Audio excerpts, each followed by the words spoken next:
मनोज जरांगे पाटील यांच्या मागण्या राज्य शासनाने मान्य केल्यानंतर आता ओबीसी समाज देखील आक्रमक होताना दिसत आहे। नांदेडमध्ये ओबीसी समाज चांगलाच आक्रमक झाला असून शासनाने काढलेला GR तो रद्द करावा अशी मागणी ओबीसी समाज करत आहे। नांदेडच्या अर्धापूर तहसील कार्यालयासमोर ओबीसी समाजाने आंदोलन केले असून शासनाच्या विरोधात जोरदार घोषणाबाजी करण्यात आली। यावेळी ओबीसी समाज बांधव मोठ्या संख्येने या आंदोलनात सहभागी झाला होता। राज्य शासनाने मराठा समाजाबद्दल घेतलेला निर्णय चुकीचा असून या निर्णयाविरोधात ओबीसी समाज राज्यभरात तीव्र लढा उभा करणार असल्याचा इशारा ओबीसी बांधवांनी यावेळी दिला आहे। Bureau report GK news Ardhapur Nanded. Chhatrapati Shivaji महाराजांचा जय हो। छत्रपती डॉक्टर बाबासाहेब आंबेडकरांचा जय हो।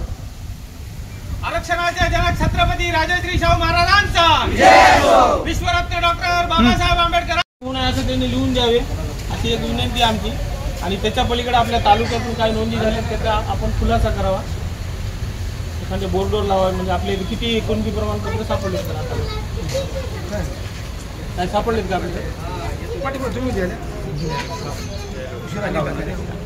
2 सप्टेंबर 2025 रोजी जो GR काढलेला आहे कुणबी, मराठा कुणबी आणि कुणबी मराठा या संदर्भात प्रतिज्ञापत्रावर जात प्रमाणपत्र, कुणबी जात प्रमाणपत्र वाटप करण्यासाठी एक चतुर्थ श्रेणीमधले कर्मचारी घेऊन त्यांच्या मार्फत एक जात प्रमाणपत्र त्यांना द्यावा यासाठी एक GR काढलेला आहे।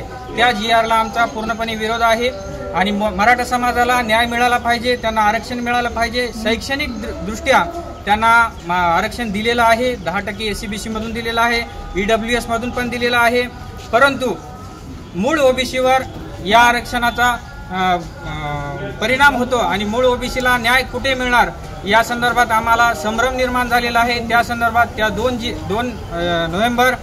2 सप्टेंबर 2025 रोजी जो GR काढलेला आहे त्या संदर्भात आम्ही हरकत तहसीलदार यांच्या मार्फत कलेक्टर ऑफिस आणि महाराष्ट्र शासन यांना याची तक्रार नोंदवलेली आहे। आणि आमचं म्हणणं आहे की बाबा मराठा समाजाला न्याय मिळाला पाहिजे, पण ओबीसीच्या कोट्यातून आरक्षण देऊ नये, एवढीच आमची मागणी आहे, सकल ओबीसी समाजाची मागणी आहे। तुम्ही पाहत आहात महाराष्ट्राच्या कुशीतलं GK न्यूज मराठी, सात जनतेची, भूमी महाराष्ट्राची।